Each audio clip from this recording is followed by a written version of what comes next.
welcome. The Fiji Independent Commission Against Corruption recently launched its National Anti-Corruption Curriculum.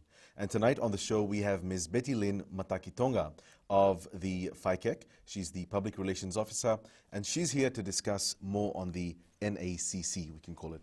Good evening, and thank you so much for joining us. Good evening, Ziad, and good evening, Geraldine, and to all the viewers of For the Record. It's great to be here. So this was an initiative, a campaign that was recently launched by FICAC.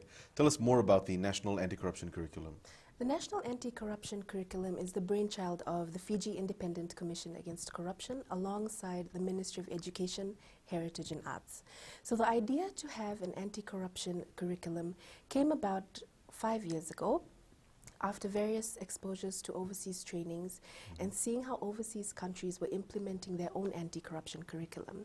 So in seeing how they were taking the next step in the fight against corruption, the idea came back to Fiji, why not have one that is contextualized to the Fijian culture, to the Fijian students, and put it towards our young people. Because in fighting corruption, the FICAC, we investigate and prosecute public sector corruption. We also have our training programs for those in the public sector and the various other areas in society. But why not take it a next step further and have that paradigm shift in fighting corruption by bringing our young people to the forefront in the fight against corruption? We all say our young people are our future leaders. They are the next step. They are coming up and they will take over when we retire. So in introducing the National Anti-Corruption Curriculum, we want them to be able to have that spirit of anti-corruption, the spirit of integrity, because the whole goal of having the anti-corruption curriculum is to raise a generation of integrity, of young people who understand what corruption is, its effects, the evils of corruption, and they will be equipped and empowered to fight corruption and say no to it if they ever face it in the workforce in the future. So you brought this about because you did FICAC see that there was a space for this in our local curriculum in schools? Most definitely. The subjects that will have anti-corruption themes infused into it are for years 5 to 8 in primary school. They will have it in English and social studies. And for those in years 9 to 13, they will encounter the NAC in English, social science, history, and accounting. So how these subjects were chosen it was carefully chosen. There was no change to the curriculum framework. It was aligned to enhance the value by adding anti-corruption to the national curriculum framework. Looking at the way that this is going to be implemented within the curriculum, shall we explore some of the various ways that this program is going to be implemented? Are there any skill sets that teachers need to be equipped with? Are there any trainings that need to be done by the Ministry of Education first before this is rolled out? Most definitely. So the implementation phase of the NAC is happening in 3 phases. So the first phase happened last year with the piloting of the NAC in 32 schools around the country. And it carried on to this year where we had the launch to the Ministry of Education, Heritage and Arts, and especially to the Honorable Attorney General. And the third phase will happen next year. It will be a nationwide intensive training for teachers all around the country to introduce them to the activities that we've put into the curriculum, because they need to be able to understand it well before they are able to relay that same information and make it an effective one to the students when it goes in after the national training. So far, the schools in which you've implemented the piloting program, what's the response been like? Are you in a position to tell us? The response was great. The students were very receptive. The teachers were also receptive to it. Before we rolled out into the schools for the piloting phase, the teachers also underwent similar training. And so the piloting phase last year enabled us to see some areas where we could improve on, especially in terms of breaking down the complex issue of corruption and the various areas of anti-corruption to them. I'm interested in knowing what this actually looks like on paper. So if I was a student in high school and let's say through an English subject, could you give us an example of what a typical corruption-related curriculum content might look like? Okay, so for English and the other subjects, what we've done is we've introduced like comprehension passages, composition. They've got writing passages and projects which they can design an anti-corruption pamphlet. As such, the way the activities have been structured or planned out is to encourage students to think deeply about this issue, especially from an ethical standpoint. For years 5 to 8, the students it's more moral-based education. As we want to raise a generation of integrity, students need to be able to identify the crucial role that sticking to your moral values has in fighting corruption and being able to say no to corruption, not even being tempted by it. So by focusing on moral values and introducing it into the curriculum and through the NEC, it carries on the conversation that's happening at home.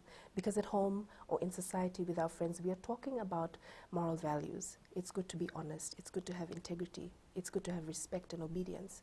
But when relating it to the fight against corruption, you need to be able to look at it ethically. Because if we're talking about obedience and encouraging students to be obedient, there comes the risk of when they enter the workforce, they might be put in a situation where they encounter something that could be considered corrupt. But if their boss is saying, no, do not say that, that is where, do they stay obedient or do they stay true? Right. So that's for years 5 to 8, where it's more about morality and ethics. Yes. I'm interested in knowing what other intricate forms you teach after class 8. All right. We'll discuss that when we come back from our break. Stay with us.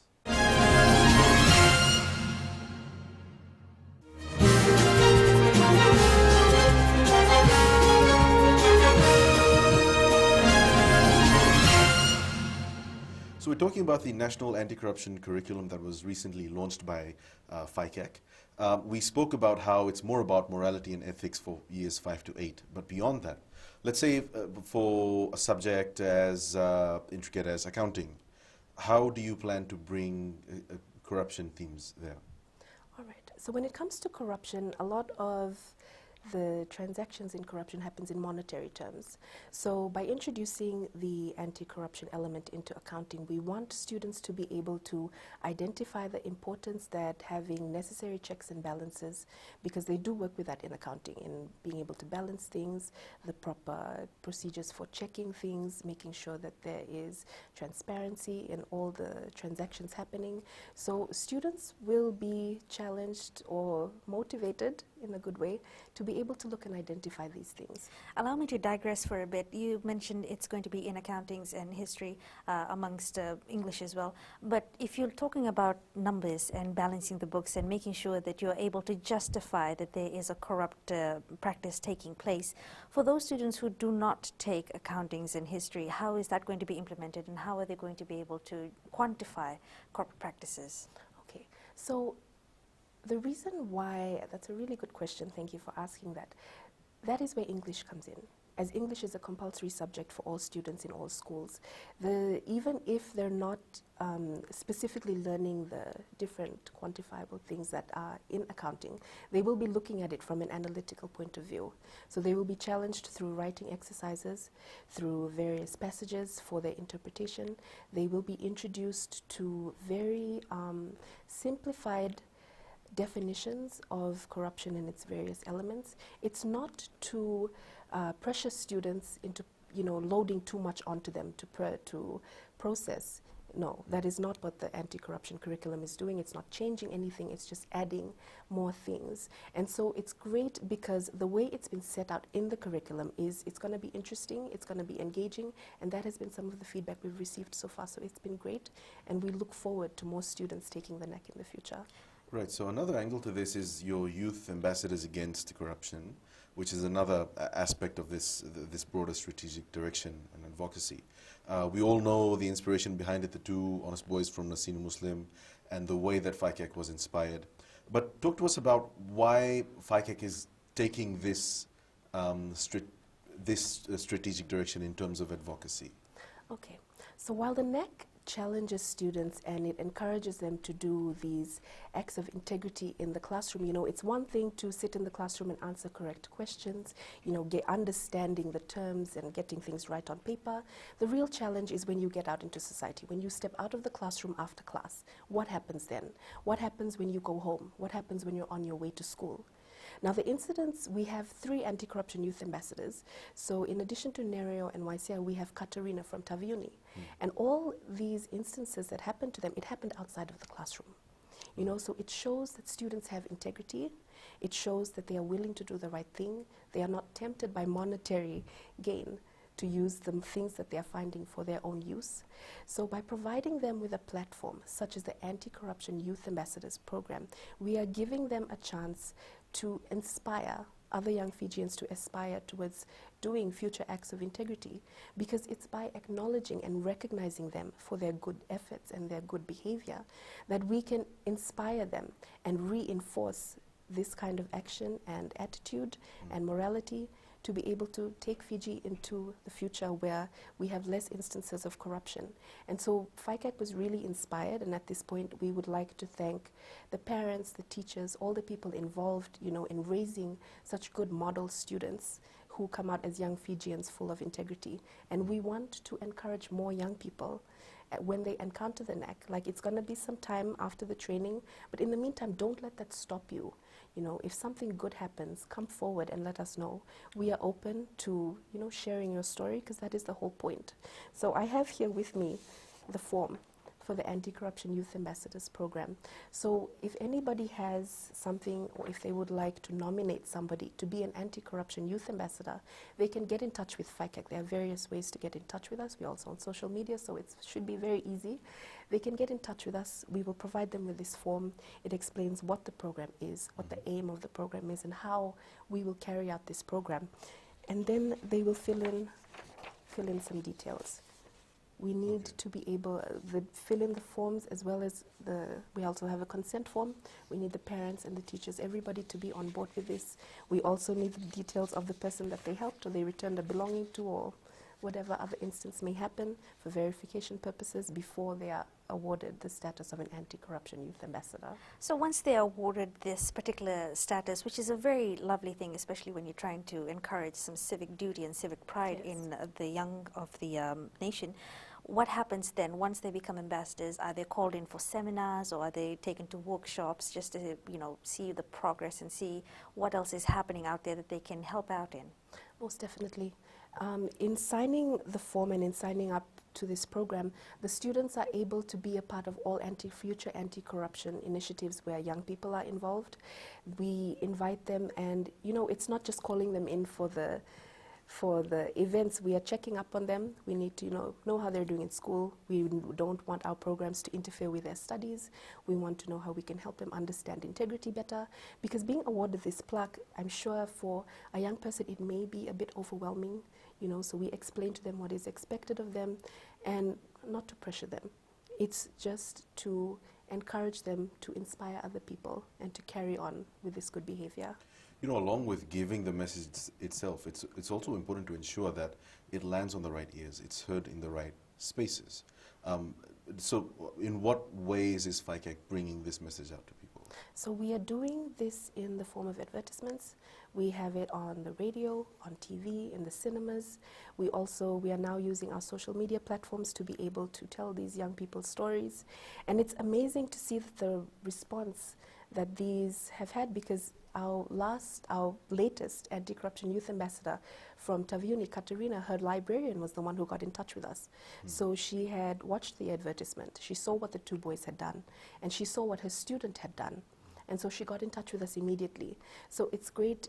Another way that we are spreading the message is through our awareness sessions, which happen in schools, in society, in the different arenas where FICAC goes to spread the message of anti-corruption. So people are talking about this program. They are recognizing these young people for the good work that they are doing, and it's really great. Stay with us. We'll have more for you right after the break.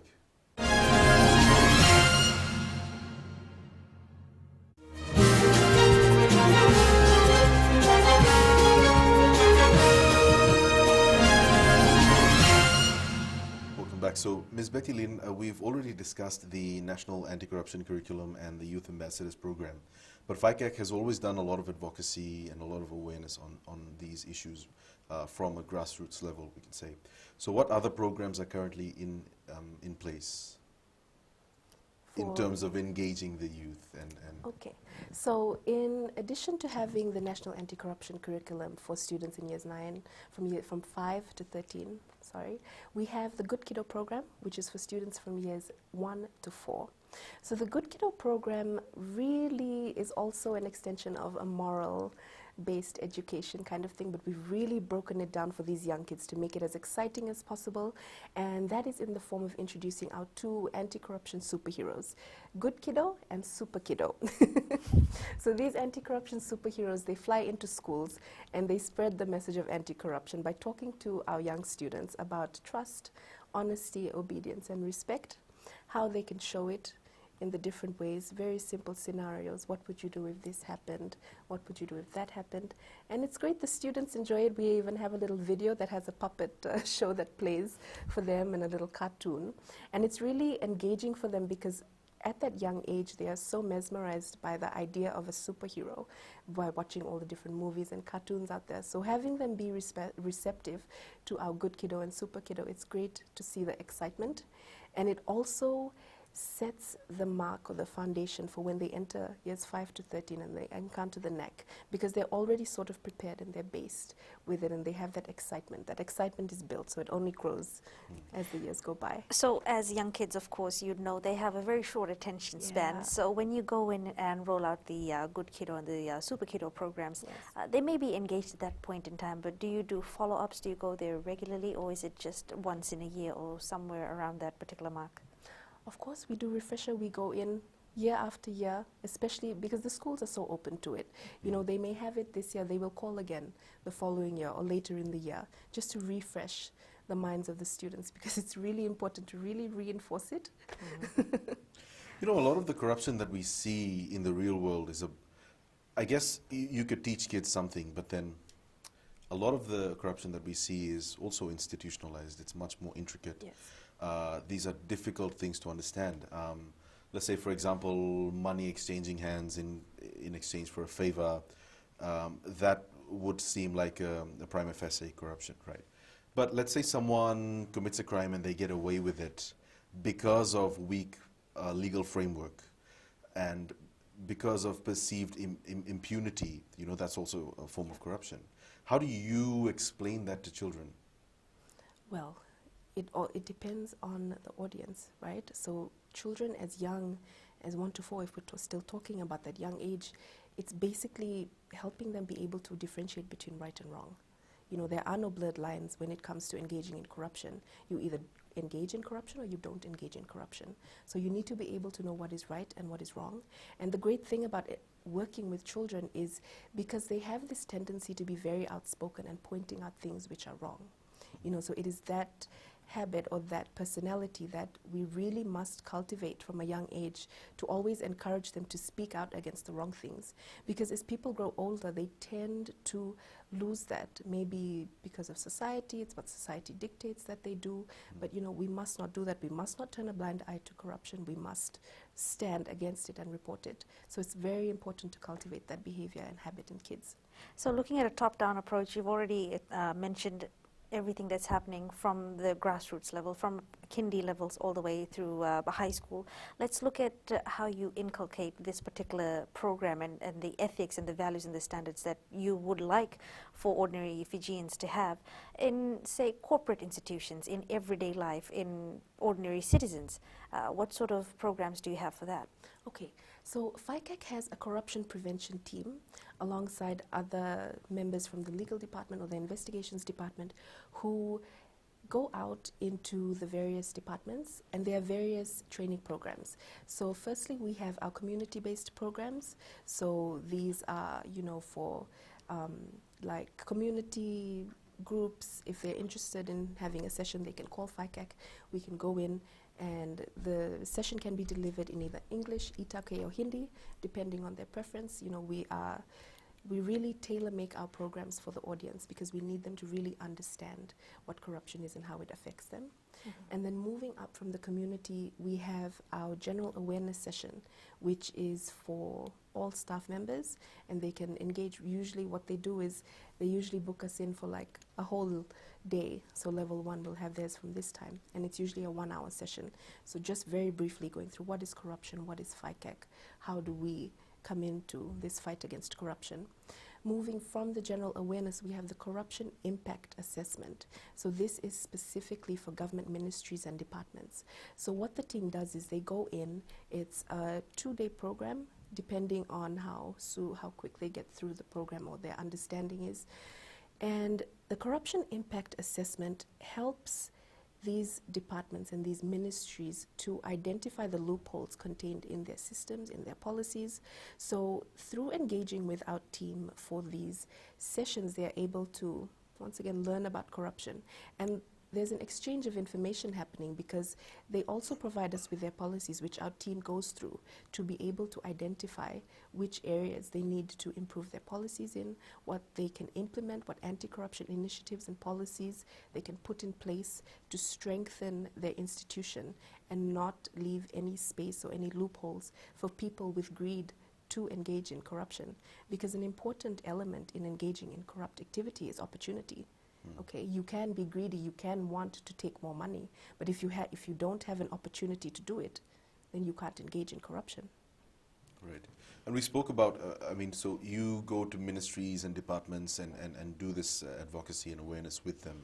I'm interested in knowing whether FICAC has, broader policy considerations on a national level, perhaps making submissions to Parliament or tackling issues of national concern.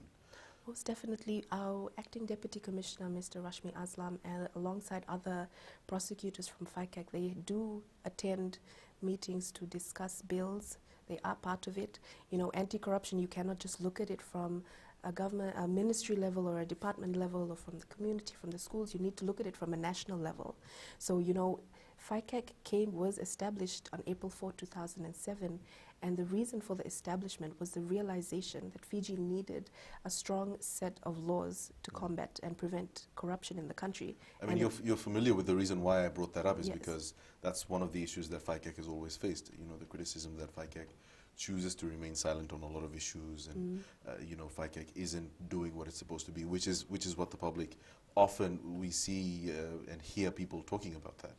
And I guess it's a good opportunity since FICAC is here with us. We'll get back to that. I'll let you answer that question when we come back from our break. Stay with us.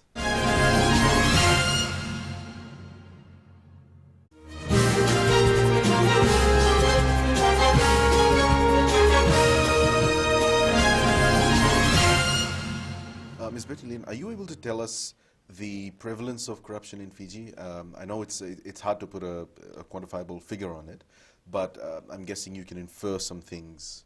Yes, most definitely. Yeah. So looking at the trend of corruption in Fiji over the last 5 years, we can say that corruption is prevalent. We can say that with the evolving technologies, the methods of engaging in corruption has definitely picked up. People are finding craftier, more deceiving ways to engage in corruption to be able to satisfy that greed and that great desire that they have. And yes, most definitely. And in terms of numbers, are you able to quantify how damaging corruption has been, if not from the cases that haven't been discovered yet or reported yet, at least from the cases that you have before you? So currently, this year, for 2019 alone, FICAC presented 20 new cases, 21 actually. We had one just this week before it was presented before the various magistrates' courts around the country. And these individuals, which come up to 29 people or organizations, have been charged with various corruption-related offenses. And it involves money, it involves forgery, abuse of office, especially bribery. Bribery is quite prevalent in Fiji, and the really tricky thing about bribery is sometimes it can go undetected for a long period of time until one day somebody sits in on one of the sessions and is like, oh, that doesn't sound right, this happened this one time, and they bring it forward and they report it to FICAC.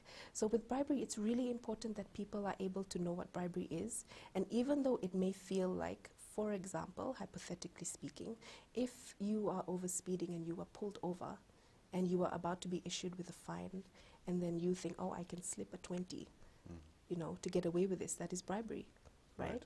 And then you may think at this point in time, it's a win-win. the person accepting the bribe gets extra lunch money, and I get to forego a fine. I get to continue driving as normal.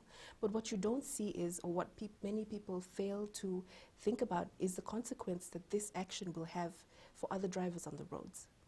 If people are making those responsible for holding them accountable for their wrong actions, if they grow accustomed to receiving this extra money on the side and they are not reprimanding those who are breaking the law, what happens next?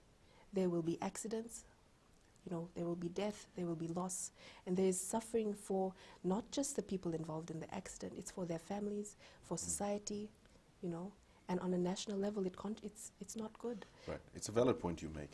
Thank you for that. When we come back from our break, we'll have the final segment for you. Stay with us.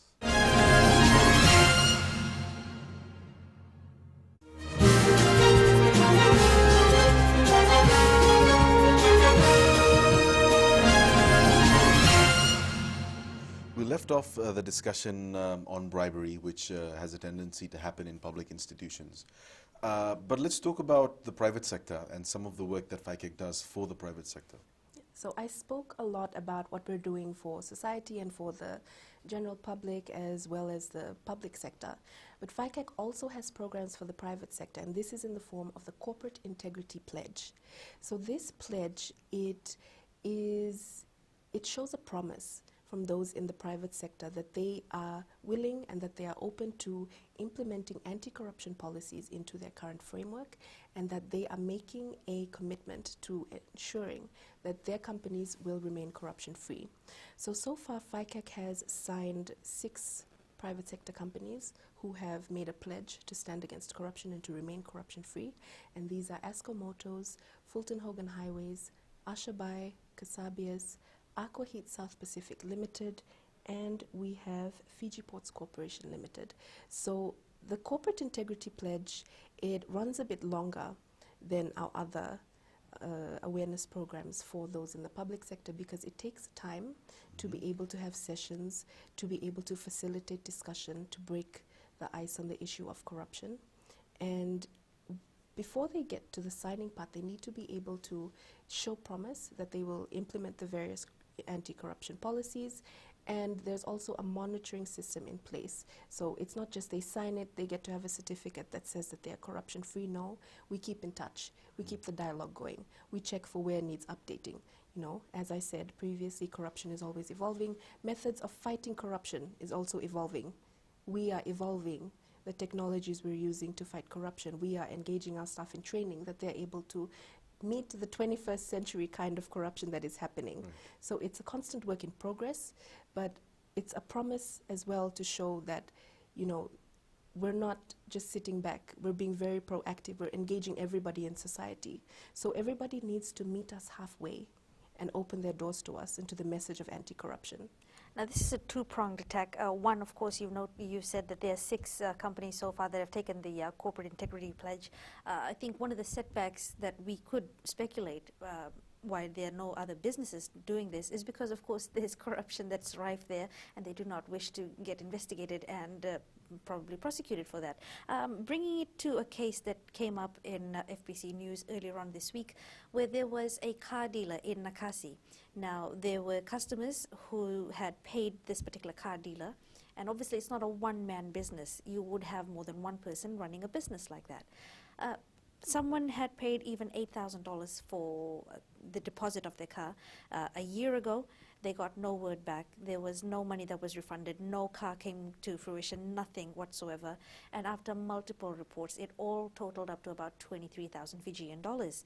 In an instant like that, what they decided to do was to go to the Consumer Council of Fiji.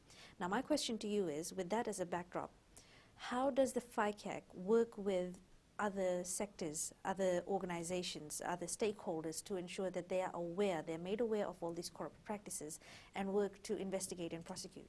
Sorry, just backtracking to what you had said earlier about maybe the hesitance that some organizations may have in coming forward to be a part of the training programs. We can't just cut it off and just say right then and there they're not approaching us or they're not open to us because they're engaging in corruption.